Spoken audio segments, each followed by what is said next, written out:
The moment I found out my husband was celebrating his mistress's birthday, again, my world finally went gray.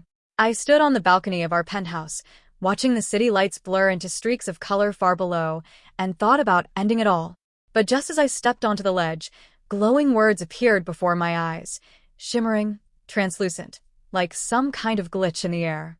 Stop. Don't do it. Someday that man will be on his knees begging you for mercy. If you jump now, you'll miss the day he grovels for you back. Don't believe us?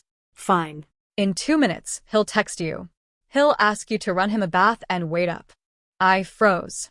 It was absurd. But 2 minutes later, my phone vibrated on the table. And the message was exactly as they said it would be. That night, I convinced myself these strange messages were signs, a lifeline meant to help me fix what was broken. So when Ethan came home, I followed their next instruction. I met him at the door, wrapped in a silk robe, with a vivid red mark blooming on my neck like a defiant flower. The click of the key in the lock echoed through the apartment. I steadied my breath and opened the door. Ethan stumbled in, half supporting a drunken Tessa. His suit reeked of perfume and cheap whiskey. He looked guilty already, rehearsing excuses in his head. She's had too much to drink. I have plans tonight. My voice was calm, smooth, unreadable. He blinked, thrown off balance.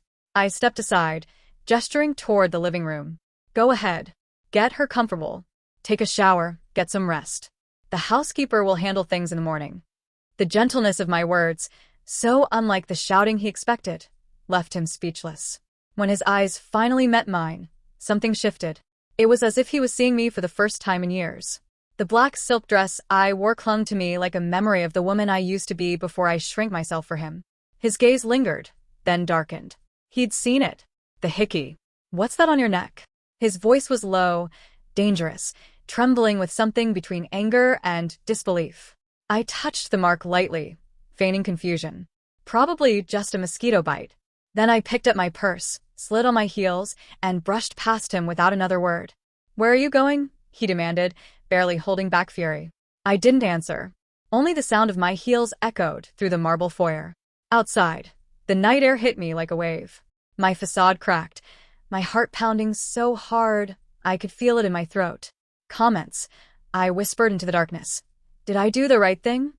At once, the glowing words returned, wrapping me in their strange warmth. Right thing? Babe, you nailed it. Did you see his face? Iconic. Worth every second. He got too comfortable thinking you had nowhere else to go. Remember, good girls get nothing. Bad girls get everything. I pictured Ethan's expression, the shock, the jealousy, the spark of possessive panic, and I knew they were right. Now, keep going. Find a club. Someplace he can't follow you. A club? That wasn't me. I was the kind of woman who apologized when someone else stepped on her foot. But something about those words pushed me forward. The bass hit first, deep and relentless, rattling the walls of my chest. Lights flashed like shattered glass across the dance floor. I sat in a corner booth, clutching a drink I hadn't even sipped. Don't hide, babe. You look amazing. Move. Feel the music. Forget him. Bit by bit, I let the rhythm pull me in. My steps were awkward at first, hesitant, but soon my body found the beat. The music consumed me. For once, I wasn't thinking. I was simply alive. Hours later, flushed and dizzy with freedom, I finally checked my phone. Ethan, 27 missed calls. 27. The man who'd ignored my messages for months was suddenly desperate to reach me. Ignore him. Let him sweat. Give him a taste of his own game. I smiled faintly, sliding the phone back into my purse. It's not that I don't want to come home, darling, I thought. It's that I want you to learn how it feels to lose me. And one day you'll understand. I didn't come home until dawn. The apartment was blazing with light, and Ethan sat slouched on the sofa, his eyes bloodshot and wild. An overflowing ashtray at his feet testified to the night he'd spent alone with his thoughts and his guilt. The instant he saw me, he leapt up, gripping my wrist. His voice was hoarse, raw with panic. Where have you been? I caught a faint whiff of Tessa's perfume lingering on him. You've never done this before, he said, incredulous. Never stayed out all night. I let my eyes drift over him, blinking slowly, innocently. And what if I do? Ethan, we're adults, I said, letting my voice slide over him like silk. We get to have our own lives, don't we? He went silent, caught off guard. For the first time, I glimpsed something unfamiliar in those red-rimmed eyes. Fear. Isn't that what you always told me? I tilted my head, smiling sweetly. You were busy with work dinners. You said adults needed their space. Every word was his own, thrown back at him.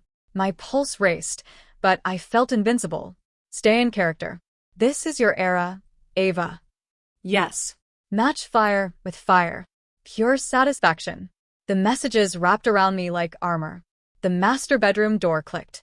Tessa appeared, draped in a large silk robe, my favorite robe. A year ago, seeing her like that would have ignited a storm of jealousy. I would have torn into her without hesitation. Here it comes. The main event. Remember, the first to lose their cool loses everything. I inhaled slowly. Calm was my secret weapon. Oh, Ava, you're back. Tessa's voice was syrupy, fake concern dripping from every word. I'm so sorry. I had a little too much last night.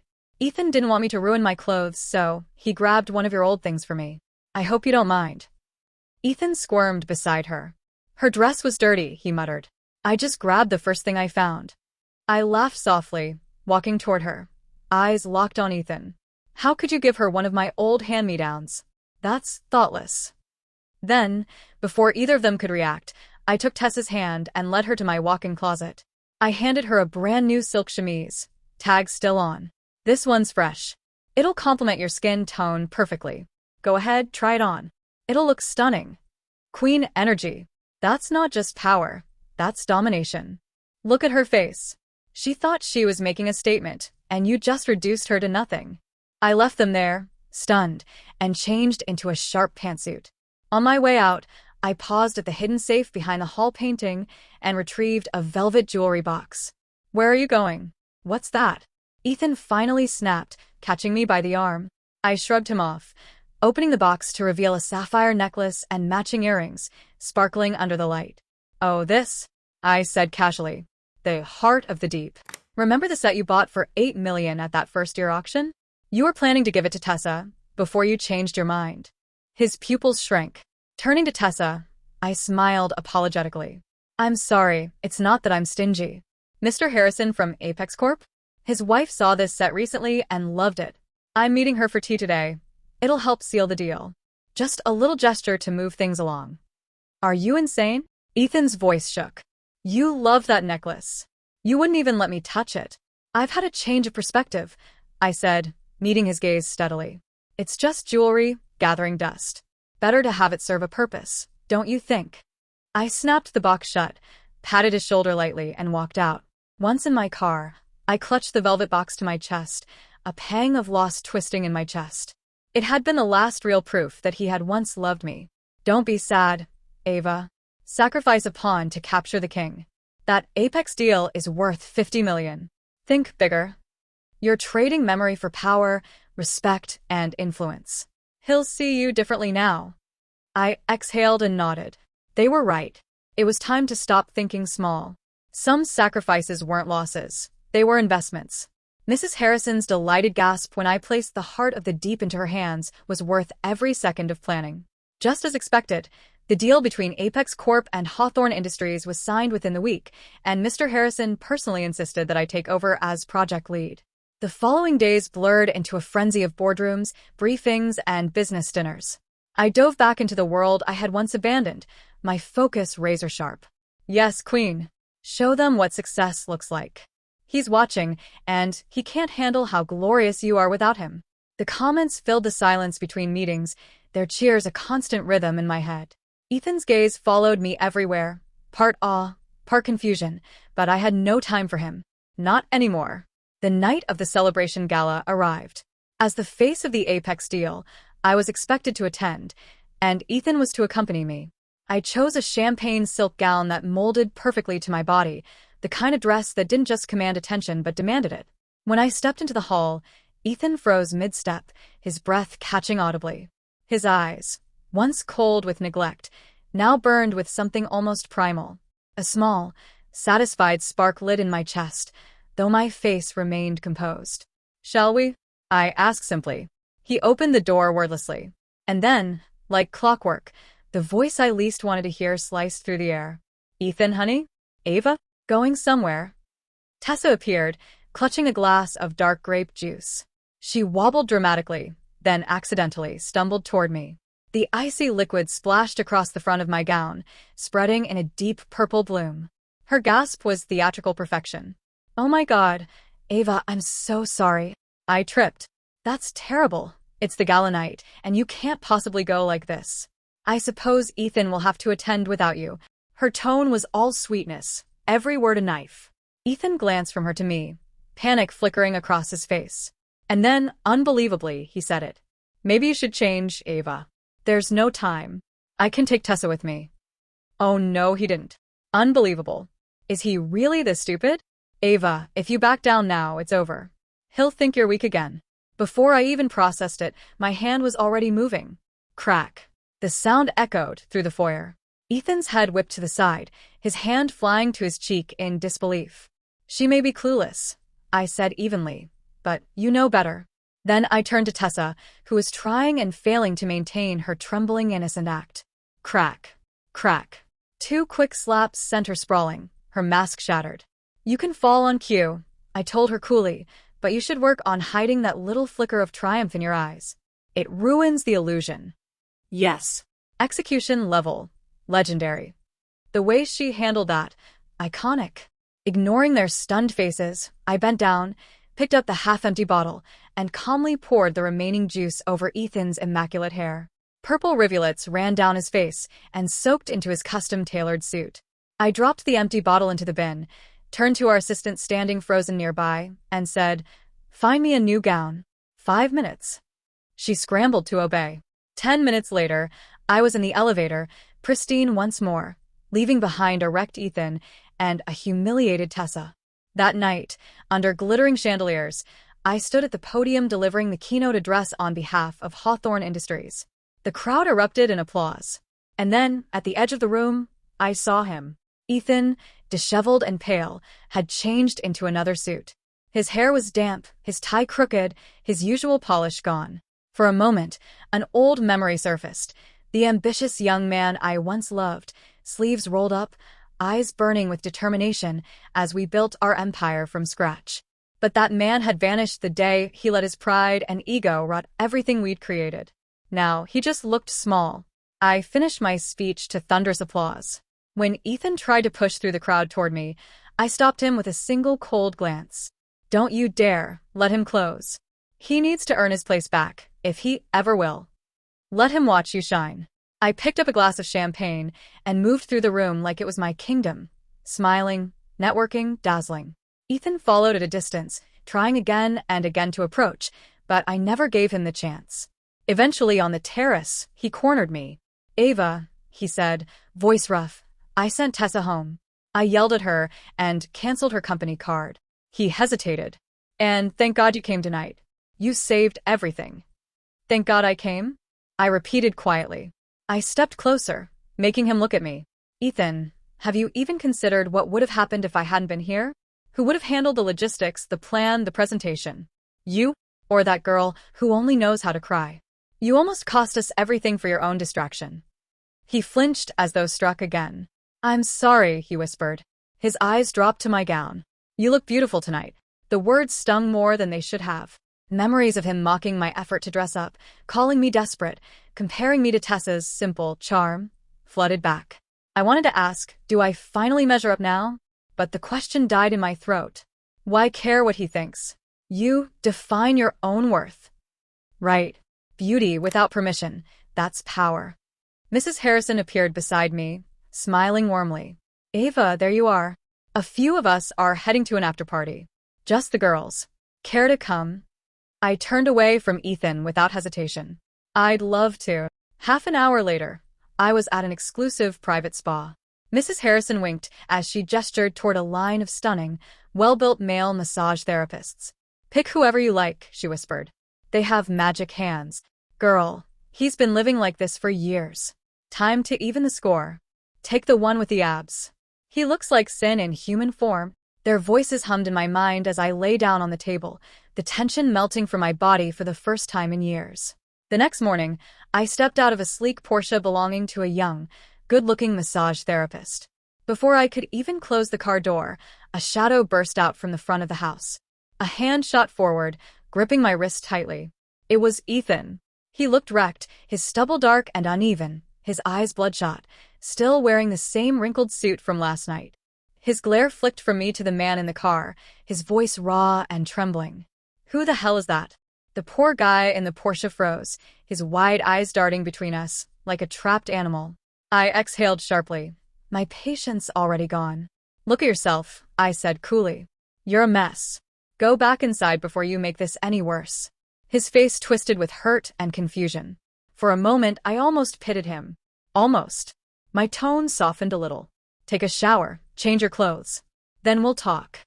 He hesitated but eventually nodded, deflated, and trudged back inside. Only when he was gone did I turn to the man still waiting at the curb. My expression softened instantly. "Thank you for the ride," I said warmly. He blinked, momentarily thrown off by my sudden shift in tone. Then he smiled, dimples flashing. "No problem. Could I maybe get your number? For next time? I'll even give you a discount." He held up his phone hopefully. "Add him, Ava." Do it. "Make Ethan lose his mind. He's cute. Way better than your ex." The comments buzzed like excited bees in my head. Against my better judgment, I smiled and scanned his code. Done. His grin widened. "Awesome. Have a great day." I waved lightly, then turned and walked into the house. The moment I stepped inside, a cloud of cigarette smoke hit me. Ethan had changed into silk pajamas, his hair damp from a rushed shower. But he was pacing the living room like a man on edge. When he saw me, he rushed forward. "Where were you last night?" he demanded, his breath reeking faintly of tobacco and coffee. I wrinkled my nose. "Out with Mrs. Harrison and her friends," I said curtly. He stared at me for a long time, something unreadable flickering behind his eyes. "You've changed, Ava," he murmured at last. I gave a small, humorless laugh. I could say the same about you, I thought. The man I'd once loved, the one who peeled shrimp for me and carried me through puddles, had disappeared long ago, buried under work, whiskey, and someone else's perfume. I had spent years trying to revive him. I wasn't making that mistake again. When I didn't reply, Ethan's frustration began to spill out. "You're cold now. You never used to be like this. You waited up for me, cared about me, asked if I was tired. Now you're staying out late, you're distant. What happened to the woman I married?" "He's gaslighting you, Ava." He didn't care when he was out all night. Their fury matched the slow simmer in my chest. Before I could answer, another message flashed across my vision. Lyrics this time. "You say sorry just for show, you live like that, you live with ghosts."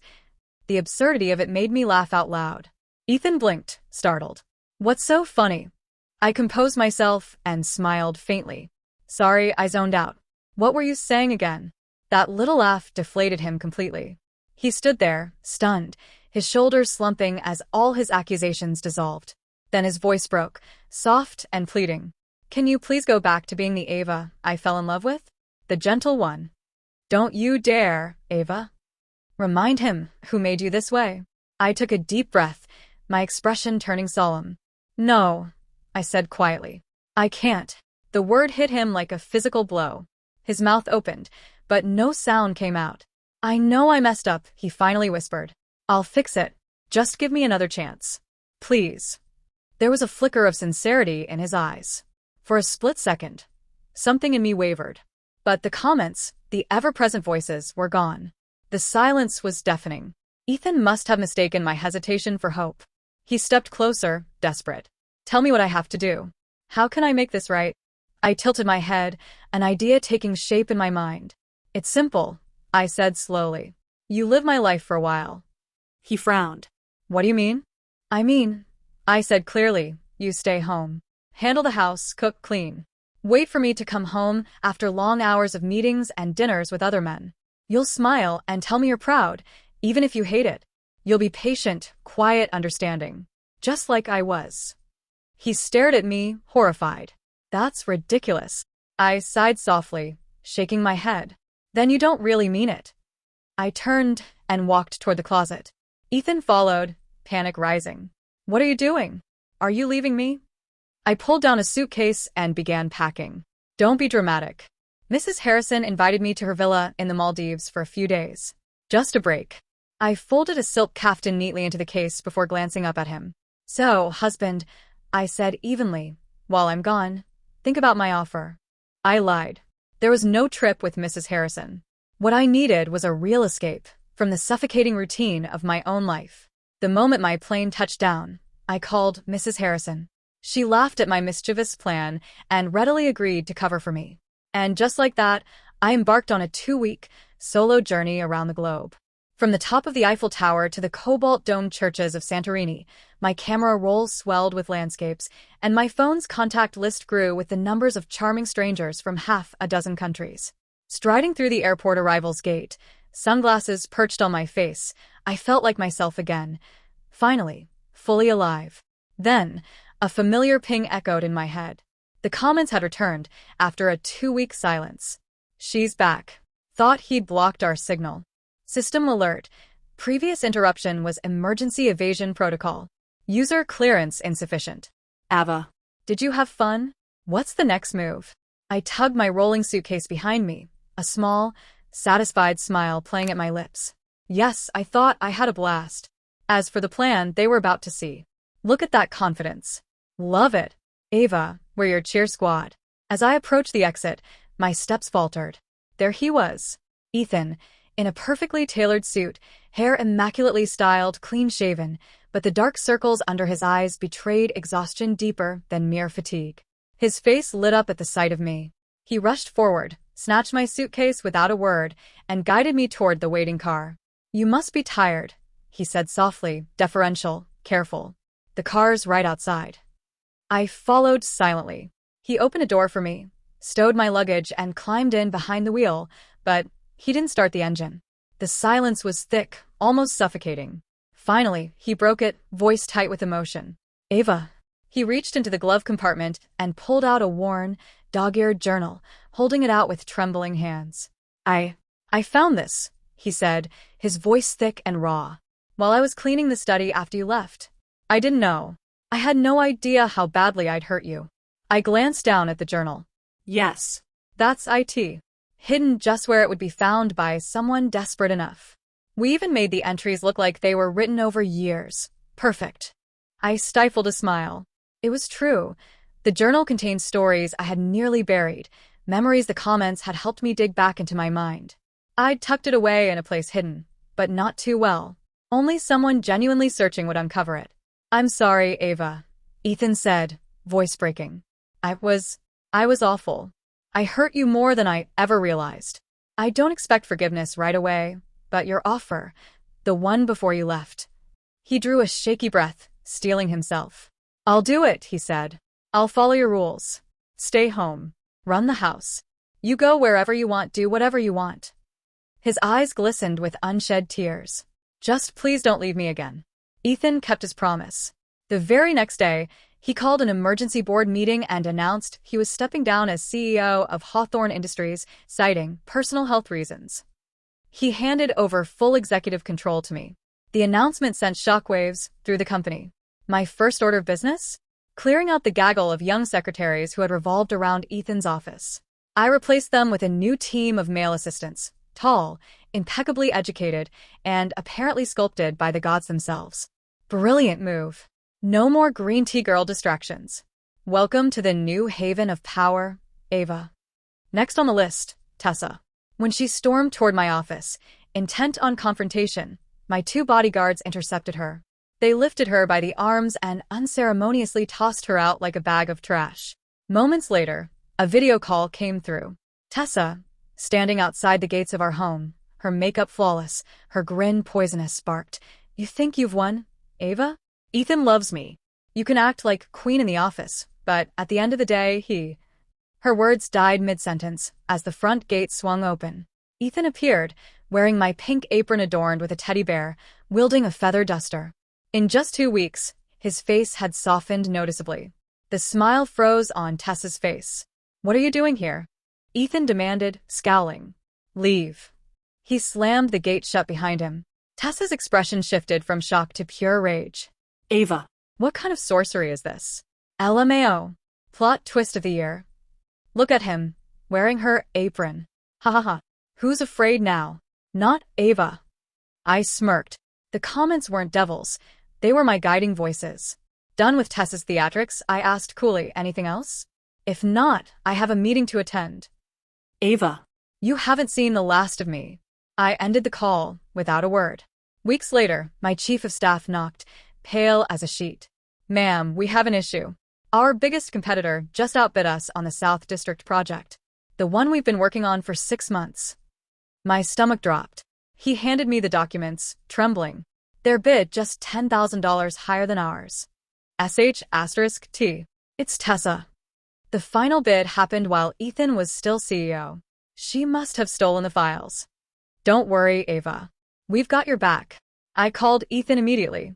His voice was cheerful, eager to please. I told him what had happened. His words faltered. I reminded him that none of this would have been possible if he hadn't been entangled with Tessa in the first place. I could almost feel his shame through the phone. He promised to take responsibility, his voice breaking with guilt. The comments exploded in my vision. He's moving. He's going after Tessa. Let them destroy each other. We only care about you, Ava. I didn't care about them. I only cared about my moment. I convened another emergency board meeting. In stunned silence, I announced my resignation. The news spread instantly. Ethan, mid-rage with Tessa, heard it and rushed to the office. Waiting for him on my empty desk were the divorce papers. Why? He whispered, strangled. I followed your rules. I stayed home. I changed. Why are you doing this? I'm tired, Ethan, I said, letting a deep weariness settle over me. Tessa keeps interfering. The company has suffered because of your affair. You left me a mess to clean up. I met his eyes, dark with despair. You said you couldn't bear to lose me. Did you mean the scapegoat instead? He stared, his last spark of light extinguished. With a trembling hand, he signed. The ink smudged like a single tear. He looked up, desperate. When I fix this, can I try to win you back? I met his gaze for a long moment, then gave a soft, ambiguous, Inside, I smiled. He didn't know I was lying again. Once the divorce was finalized, while Ethan was buried under lawsuits and scandal, I quietly founded a new company. And I didn't start from scratch. I took with me Hawthorne's best executives, its top clients, and the reputation I had built with my own hands. The first major contract we secured was the very one Hawthorne Industries had been counting on to survive. Ethan was furious, but powerless. All he could do was watch as I dismantled everything we had created together, one strategic move at a time. The day Hawthorne Industries finally declared bankruptcy, a familiar flurry of messages appeared. Ava, wasn't your original goal to get Ethan back? Ignore them. You've come too far to go back to that mess. I smiled softly at their debate. They didn't know. On the third day after those voices had first appeared, I dreamt of another ending. In that dream, I jumped. And after I was gone, Ethan broke. He mourned me for years, drowning in guilt and regret. But time heals everything. Eventually, he met another woman who resembled me, a little too much. They fell in love, passionately and foolishly, and lived out the happy ending we never had. If those voices hadn't appeared that day, whispering comfort and lies, I wouldn't be here. I would have been nothing more than a forgotten name on a cold gravestone. No, I whispered to myself. I don't want him back. My phone buzzed with another one of Ethan's daily messages, filled with apologies and pleas for another chance. I ignored it. Mrs. Harrison had just called earlier, offering me a seat at the table for a new international project, a clean slate, a new challenge, a new life. The comments filled my vision again, flooding me with words of celebration and encouragement. I leaned back in my chair, a faint smile curving my lips. I owed everything to those strange, persistent voices that had guided me out of despair. To them and to myself.